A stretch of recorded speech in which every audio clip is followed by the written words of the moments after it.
ஏன் பெரியார் ஆதாரமா எடுத்து எடுத்து காணொலிகளை போடுறோம்? அப்புறம் பொய்னா பாஜகவினர் பொய்யான தகவலை வெளியிடுறாங்க, அதை நீங்க வீட்டியமா இருந்து வெளியிடுறீங்க அப்படின்னு சொல்றாங்க. இப்ப இப்படி பேசுவோம். நாங்க பாஜகவின் வீட்டின் தன்னுடைய பிறந்த நாள் செய்தியில என்னுடைய பிறந்த நாள் செய்தி அப்படின்னு வெளியிட்டது விடுதலையில பார்ப்பனர்கள் நம்மில் கீழான மக்கள் அப்படின்னா நமக்கு கீழான சாதி மக்கள், முகமதியர், அதாவது இஸ்லாமியர்கள், கிறித்தவர்கள், இவர்களெல்லாம் நமக்கு எதிரிகள்.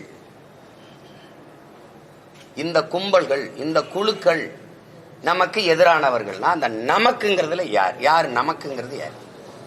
பார்ப்பனன் எதிரி. நம்மில் கீழானவர், அந்த கீழானவன் யார்? நம்மில் எவனும் கீழா இருக்கக்கூடாது, அவனை மேலே உயர்த்தி விட வேண்டும். உயர்ந்தவன் தாழ்ந்தவன் இருக்கக்கூடாது. அதானே உங்க கோட்பாடு. சமதர்ம சமூகம், சமத்துவம், அதானே சமூக மாற்றம், அதானே சமூக முன்னேற்றம், சமூக சீர்திருத்தம். நமக்கு கீழே உள்ளவர்கள், கீழானவர்கள், கிறித்தவர், இஸ்லாமியர், இவரெல்லாம் எதிரின்னா அப்ப நம்மிடம் அது எங்க? அந்த எந்த இனம்? எந்த இனம்? நம்மில் கீழானவர்கள், நம்மில் கீழானவர்கள் அப்படின்னா இதைவிட கொடிய தீண்டாமை சிந்தனை ஏதாவது உண்டா?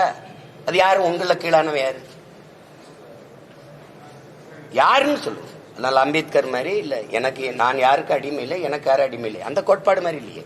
நம்மில் கீழானவர், அதை யார்? இந்த சான்று கேட்கிற, விளக்கம் கேட்கிற பெருமக்கள் இல்லை, இந்த திராவிடம் தான், இந்த பெரியாரிய கோட்பாடு தான், இந்த திமுக தான் எங்களுக்கெல்லாம் பாதுகாப்புன்னு சொல்ற கிறிஸ்தவ இஸ்லாமிய பெருமக்கள், இஸ்லாமியர் கிறிஸ்தவர்கள் எதிரிகள் என்று சொல்றது எப்படி?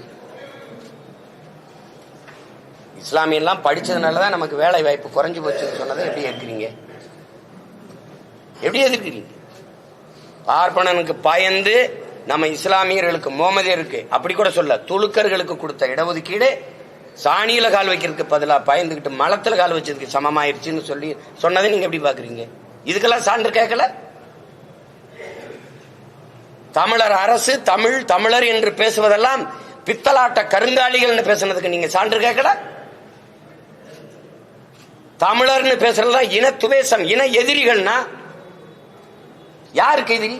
தமிழர்கள், நாங்கள் தமிழர்கள் பேசுறது எந்த இனத்துக்கு எதிரி? திராவிட இனத்திற்கு எதிரினா யாரு திராவிடன்? யாரு திராவிடன்? அது எப்படி தமிழர் இல்லாத இங்கேயுமே ஒரு திராவிட இனம் தனியா இருக்கா? தனியா இருக்கா? இதுக்கெல்லாம் ஏன் நீங்க சான்று கேட்கல? 3000 ஆண்டுகளா இருக்கிற உங்க தமிழ் தாய் உங்களை எல்லாம் படிக்க வச்சாலா அப்படின்னு கேக்குறீங்கல்ல? அப்ப 3000 ஆண்டுகளா நாங்க படிக்காமலையா? வள்ளுவன் வந்தான், கம்பன் வந்தான், கபிலன் வந்தான், இளங்கோ வந்தான், ஔவை அறிவு மூதாட்டி வந்தால், இத்தனை இலக்கியங்கள், இத்தனை காப்பியங்கள் இதெல்லாம் வந்தது.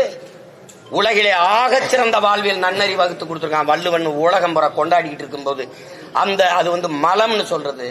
இதெல்லாம் எப்படி வந்தது? படிக்க வைக்காம தான் வந்ததா? 63 நாயன்மார்கள், ஆழ்வார்கள், அவங்களாம் குப்பையா? இலக்கியத்துல பக்தி இலக்கியம் அல்லது ஏதோ ஒண்ணு, அதையெல்லாம் நீங்க குப்பைங்கிறீங்க.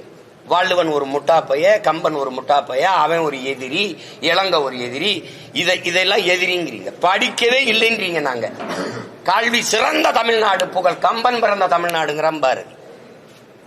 ஒரு காலம் தானே. இப்ப எது சரி? எது சரி? கல்வியில் சிறந்த தமிழ்நாடுங்கிறான், புகழ் கம்பன் பிறந்த தமிழ்நாடு. வள்ளுவன் தன்னை உலகினுக்கே தந்து வான்புகழ் கொண்ட தமிழ்நாடுங்கிறான். யாம் அறிந்த புலவரிலே கம்பனை போல், வள்ளுவன் போல், இளங்கோ போல் பூமிதனில் யாங்கேனும் பிறந்ததில்லை. உண்மை வெறும் புகழ்ச்சி இல்லைங்கிறான். இவர்களை போல புரட்டு பொய் வச்சு தெரியலமே. உண்மை வேறு, இது புகழ்ச்சி இல்லைங்கிறான். நீங்களை முட்டாள், ஒண்ணுமே படிக்கல, அவன் முட்டாள், திருக்குறள் திருவள்ளுவர் முட்டாள் அப்படின்னா நீங்க யாரு?